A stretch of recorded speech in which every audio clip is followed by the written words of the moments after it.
जय हिंद दोस्तों। देखिए, अभी जब से डिजिटल इंडिया हुआ है तब से आपने देखा होगा कि हर चीज़, चाहे आपका आधार कार्ड हो, पैन कार्ड हो, कोई भी डॉक्यूमेंट्स हो, बैंक अकाउंट हो, मोबाइल का सिम हो, कहीं भी आप देखेंगे one nation one nation one nation की बात हो रही है। जब से डिजिटल इंडिया हुआ है तो इसी कड़ी में आपने देखा होगा कि one nation one ration card भी लागू हुआ। मतलब कि कहीं का राशन कार्ड, कहीं भी राशन उठाइए। सरकार इस पर गंभीर हो गई हुई है कि वन नेशन वन इलेक्शन, मतलब एक राष्ट्र है और एक ही चुनाव। जैसे लोकसभा का चुनाव, जो प्रधानमंत्री का चुनाव जिसे हम कहते हैं, सांसद का चुनाव कहते हैं, और हर स्टेट में विधानसभा चुनाव होता है। जो मुख्यमंत्री एमएलए हम चुनते हैं, मुख्यमंत्री चुनते हैं, तो उसे कहते हैं विधानसभा का चुनाव। तो हर स्टेट में अलग अलग होता है। बिहार में अलग होता है, यूपी में अलग होता है, महाराष्ट्र में अलग होता है, राजस्थान में अलग होता है, दिल्ली में अलग होता है, और सबका डेट भी अलग अलग होता है। तो आप देखते होंगे कि इसमें सैकड़ों करोड़ का खर्चा आता है। एक स्टेट में चुनाव होता है तो सैकड़ों करोड़ का खर्चा होता है, और लोकसभा चुनाव होता है तो हजारों करोड़ में खर्च चला जाता है। तो इस खर्च को कम करने के लिए, और जनता भी उलझी रहती है, जनता भी उलझी रहती है। कभी पंचायत चुनाव है, तो कभी पार्षद का चुनाव है, तो कभी एमएलए का चुनाव है, तो कभी एमपी का चुनाव है, कभी कोई चुनाव है। मतलब चुनाव चुनाव चुनाव चुनाव, लोग वोट देते देते तंग आ जाते हैं 5 साल में। तो इसको देखते हुए सरकार ने क्या किया है कि वन नेशन वन इलेक्शन, मतलब एक देश एक चुनाव। अब जितने भी चुनाव होने हैं, जितने भी चुनाव है, चाहे विधानसभा का चुनाव हो, लोकसभा का चुनाव हो, चाहे पंचायत का चुनाव हो, चाहे एमसीडी का चुनाव हो, चाहे पार्षद का चुनाव हो, कोई भी चुनाव हो, सारे चुनाव को एक साथ करने की कवायद सरकार ने शुरू कर दी है। सरकार इस पर तैयारी कर रही है।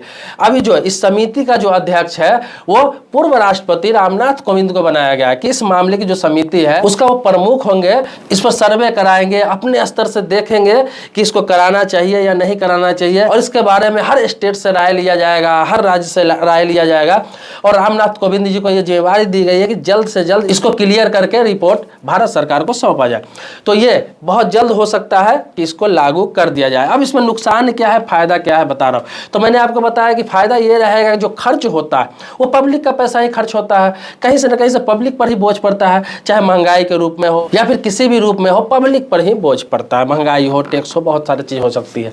तो आपको बता दूं, तो इसमें क्या है, विकास भी रुकता है। अब कहीं इलेक्शन हो रहा है, वहां काम रुक जाता है, आचार संहिता लागू हो जाता है। फिर दूसरे स्टेट में चुनाव होता है, वहाँ आचार संहिता लागू हो जाता है। कभी नेशनल लेवल पर चुनाव हो रहा है तो वहाँ आचार संहिता लागू हो जाता है, और काम भी 2 महीना 3 महीना 4 महीना पेंडिंग में चला जाता है। फिर लोग चुनाव जीत के आते हैं, 4 महीना 5 महीना 6 महीना काम नहीं होता है। ऐसे ही करते करते 4 साल 5 साल कब निकल जाता है पता भी नहीं चलता है। फिर दूसरा चुनाव, तीसरा चुनाव, कहीं ना कहीं चुनाव होता रहता है, और सारे मंत्री विधायक यहाँ के चुनाव, वहाँ के चुनाव, वहाँ के चुनाव में प्रचार में लगे रहते हैं।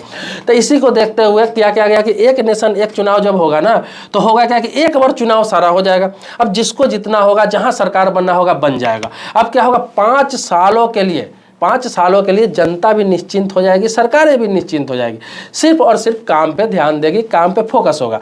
फायदा ये है। अब नुकसान इसका क्या है, कई बुद्धिजीवी ने अपने राय दिया है और कहा है कि ठीक है, वन नेशन वन चुनाव तो हो जाएगा, लेकिन अगर सरकार बीच में गिर जाती है, चलो अभी तो बीजेपी की बहुमत की सरकार है केंद्र में, लेकिन कभी ऐसा हो कि बहुमत की सरकार ना बने, गठबंधन की सरकार बने, और सरकार मान ली 2 साल में गिर जाए, 3 साल में गिर जाए, लेकिन विधानसभा चुनाव सभी जगह सरकारें रहेगी, तो फिर तो बीच में इलेक्शन कराना पड़ेगा। या फिर चलिए केंद्र सरकार नहीं गिरती है, बहुत सारे राज्य में है जो गठबंधन की सरकारें हैं, अलायंस की सरकारें हैं, तो वहाँ पर हो सकता है किसी कारणवश सरकार गिर जाती है, तो फिर क्या होगा, फिर तो चुनाव बीच में कराना ही होगा।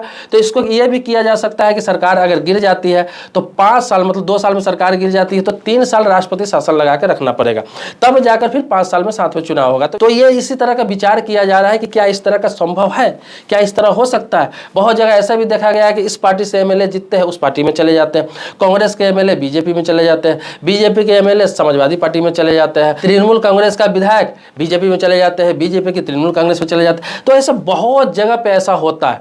तो अगर वो चला जाए तो वहाँ पे फिर उपचुनाव तो कराना पड़ता है उस जगह पे। जैसे विधायक दूसरे पार्टी में चले गए, उसका सदस्यता रद्द हो जाता है, वहाँ फिर से उपचुनाव कराना पड़ता है। तो इस स्थिति में ये होगा कि वो व्यक्ति अगर किसी दूसरे पार्टी में चला जाता है, अगर 1 साल बाद 2 साल बाद चुनाव होने का चला जाता है, तो फिर 3 साल उसको इंतजार करना होगा, फिर इलेक्शन होगा, तो फिर 3-4 साल तो उस क्षेत्र का विकास रुक जाएगा, क्योंकि वहाँ कोई विधायक ही नहीं रहेगा। तो विकास करेगा कौन, काम करेगा कौन। प्रधानमंत्री मोदी और गृह मंत्री अमित शाह जी इस पर बहुत सीरियस है। ये मामला 2021 में ये स्टार्ट होने वाला था, इस पर सरकार विचार करने वाली थी, लेकिन ये टलते 2023 आ गया।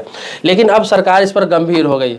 अब इसमें यह समस्या आ रही है, बहुत सारे विपक्षी पार्टी ये कह रही है कि इस तरह का अगर हुआ इस तरह का अगर हो गया तो फिर दिक्कत क्या आएगी? दिक्कत ये आएगी, कोई भी पार्टी जीत गई 5 साल के लिए, 5 साल कहीं भी चुनाव नहीं होना है, ना विधानसभा का, ना लोकसभा का, ना पार्षद का, ना पंचायत चुनाव होना है, किसी प्रकार का कोई चुनाव ही नहीं होगा। तो फिर होगा क्या कि विकास रुक जाएगा, किसी प्रकार की दिक्कत होगी, किसी प्रकार की समस्या होगी पब्लिक के साथ, तो पब्लिक का हित का रक्षा नहीं हो पाएगा। इसलिए कि 5 साल सरकार सोचेगी चलो 5 साल मेरा लोकसभा में मेरी सरकार है, विधानसभा में सरकार है, फलाने जगह भी है, ढिमके जगह भी है, अब तो बीच में कुछ करना नहीं है, जनता के बीच जाना नहीं है। अब ऐसा होता है कि चलो केंद्र में बीजेपी की सरकार है, बहुत सारे स्टेट में सरकार नहीं है, किसी भी बहाने जनता के बीच जाना पड़ता है, चाहे प्रधानमंत्री को हो, गृह मंत्री को हो, या फिर कोई भी मंत्री को जाना पड़ता है और वहाँ पे अपनी बात रखनी पड़ती है, भाषण देते हैं, अपने विकास के बारे में बताते हैं, विकास न करते उसके बारे में बताते हैं।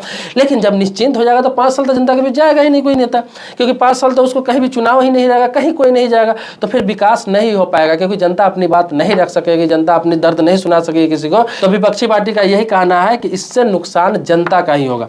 आप क्या सोचते हैं, आपका क्या राय है, क्या ऐसा होना चाहिए या नहीं होना चाहिए? आप अपनी बात कमेंट बॉक्स में जरूर रखेंगे। मिलते हैं नेक्स्ट वीडियो में एक नए मुद्दे के साथ, तब तक के लिए शुक्रिया, धन्यवाद, जय हिंद दोस्तों।